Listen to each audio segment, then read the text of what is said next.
Hello everyone, मैं हूं ममता मालिन। आप सभी देख रहे हैं सैनी एजुकेशन वीडियोस। आज हम पढ़ेंगे क्लास 10th मैथ्स एक्सरसाइज 5.3 का question number 50। A contract on construction job specifies a penalty for delay of completion behind a construction date of follows is rupees 200 for the first day, rupees 250। सबसे पहले इसको line mark कर लेते हैं, क्या क्या बोला है। फर्स्ट डे की पेनल्टी लगेगी उसकी 200, सेकेंड डे उसकी लगेगी first day second day 250, third में लगेगी उसकी थर्ड डे लगेगी 300। The penalty for exceeding day being rupees 50 more than precipitating. ठीक है, रुपीज 50 रुपए हर दिन उड़ते जाएंगे। Precipitating day, how much money the contractor has to pay penalty if has to delay the work by 30 days. ठीक है, अब क्या है कि पेनल्टी लग रही है, पेनल्टी दिन बोला उन्होंने जैसे कि 200 पेनल्टी, जैसे एपी क्या बनेगी आपकी, पहले 200 फिर दिया है 250 फिर 300, ऐसे करके क्या है, कितना गैप आ रहा है, 50-50 का गैप है। तो यानी फिर आगे कितनी होगी 350 डेड ऐसे चलता जाएगा।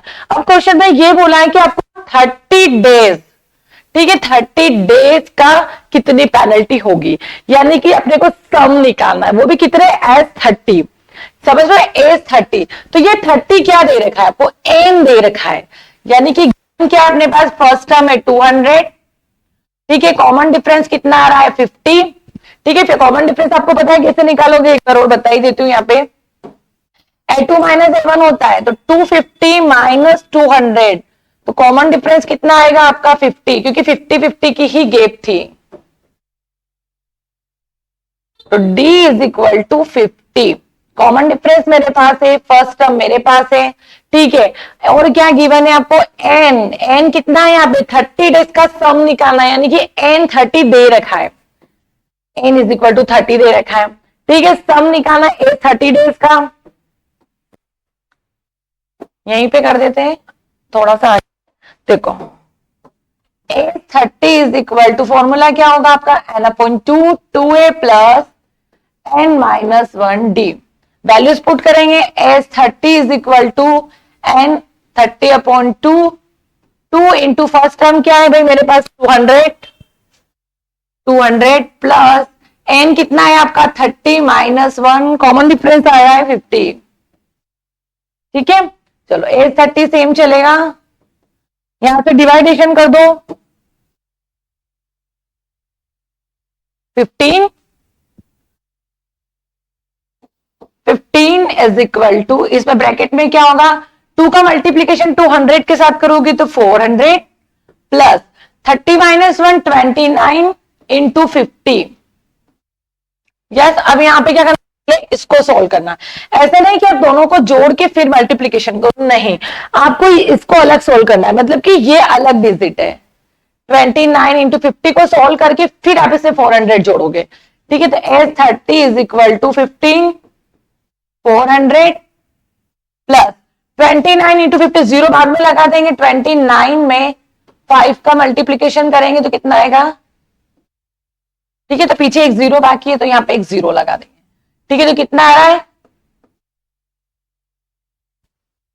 1450।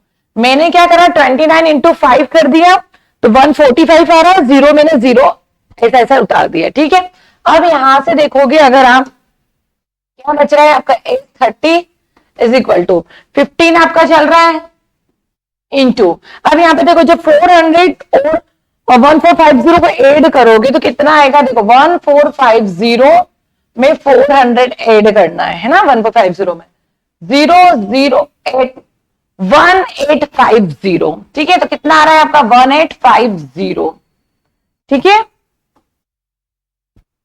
तो अब क्या करना है आपको, इन दोनों का मल्टीप्लीकेशन करना है। तो डायरेक्ट देखो आप कर सकते हो, अगर 15 की टेबल आपको लर्न है तो आप डायरेक्टली भी 15 की टेबल से कर सकते हो। 0 5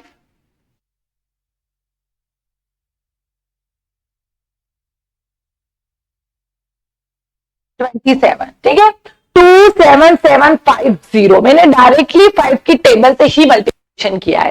ठीक है, तो कितना आ रहा है मेरा 27750, ये आंसर आ गया आपका है। ठीक है, आपको क्वेश्चन में यही निकालना था। ठीक है, कि 30 डेज का कितना पेनल्टी लगेगी, तो उसकी लगेगी 27750। ठीक है, आई होप आपको क्वेश्चन समझ आया होगा। नेक्स्ट क्वेश्चन नेक्स्ट वीडियो में पढ़ेंगे।